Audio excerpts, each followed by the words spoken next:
Assalamualaikum warahmatullahi wabarakatuh. Bagaimana kabarnya anak-anak ibu? Semoga semua selalu dalam keadaan sehat walafiat. Bertemu lagi dengan biologi seperti biasa dengan Ibu Evi ya. Hari ini kita akan mengenal mengenai laboratorium. Jadi biologi adalah ilmu yang mempelajari tentang makhluk hidup dengan lingkungannya. Otomatis ketika belajar biologi kita akan mengamati berbagai objek.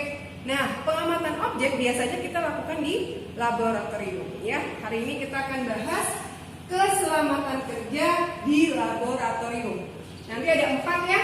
Ada mengenal bahan kimia, mengenal bahan biologi, mengenal alat-alat di laboratorium, dan terakhir mengetahui peraturan di laboratorium. Pada hari ini Ibu akan dibantu oleh asisten Ibu, yaitu kakak kelas kalian di kelas 12.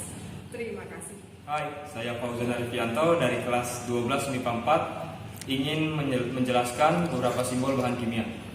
Yang pertama di sini ada eksplosif, artinya bahan kimia tersebut mudah meledak akibat gesekan, panas, ataupun percikan bunga api.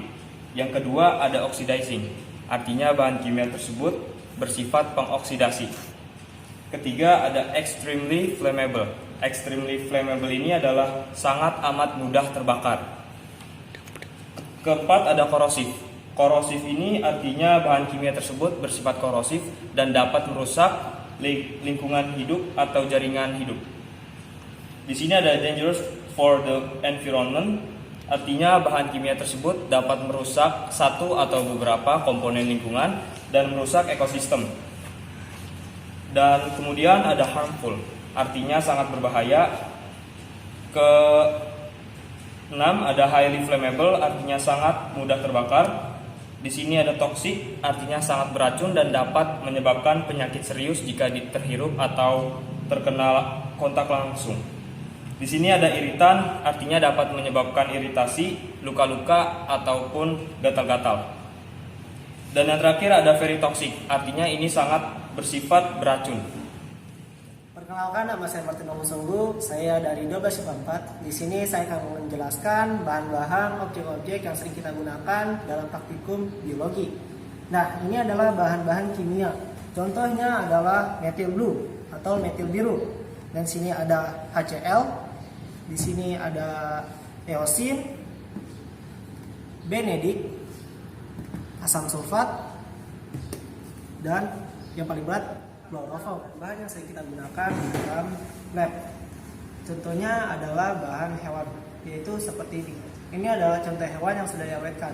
Dan apabila kalian melakukan kegiatan dalam kondisi hewan itu hidup, kalian lakukan pembiasan terlebih dahulu supaya terhindar dari gigitan dan serangan hewan tumbuhan.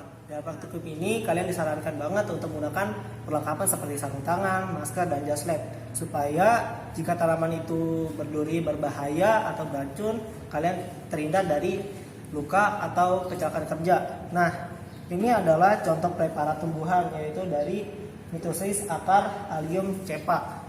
Dan selanjutnya adalah praktikum menggunakan mikroorganisme. Mikroorganisme itu contohnya adalah bakteri, jamur. Nah, itu kan seperti ada yang berbahaya, ada pun yang tidak. Nah, dalam praktikum mikroorganisme ini kita juga menggunakan preparat.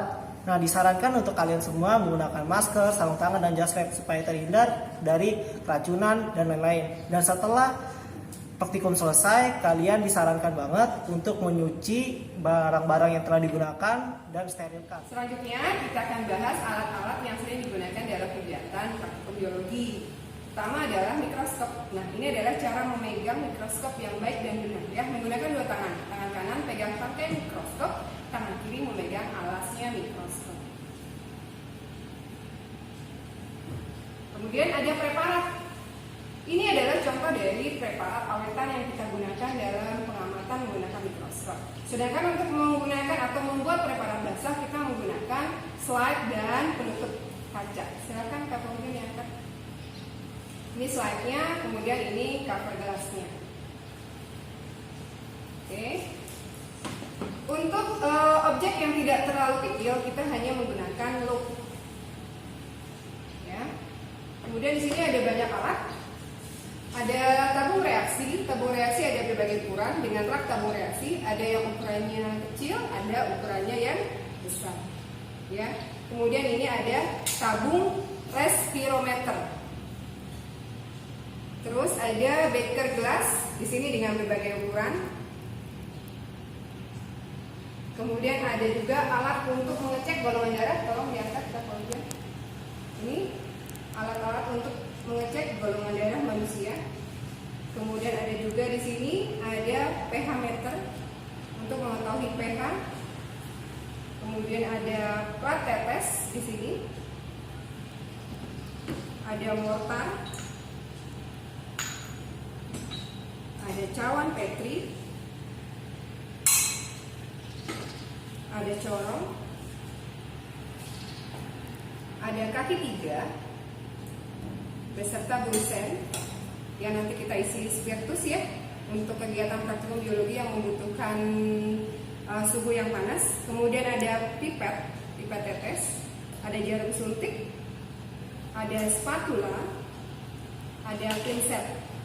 Terus yang besar ini ada papan bedah dengan seperangkat set alat bedahnya ya. Nanti kalau kelas 10 mudah-mudahan pandeminya cepat berakhir, kita bisa menggunakan untuk membedah berbagai jenis hewan. Halo teman-teman, nama saya Estu dari kelas 12 IPA 4. Saya akan menjelaskan peraturan-peraturan apa aja saja yang berada di lab. Nah, ketika adik-adik masuk ke dalam lab, adik-adik dapat melihat peraturan-peraturan apa saja yang berada di lab.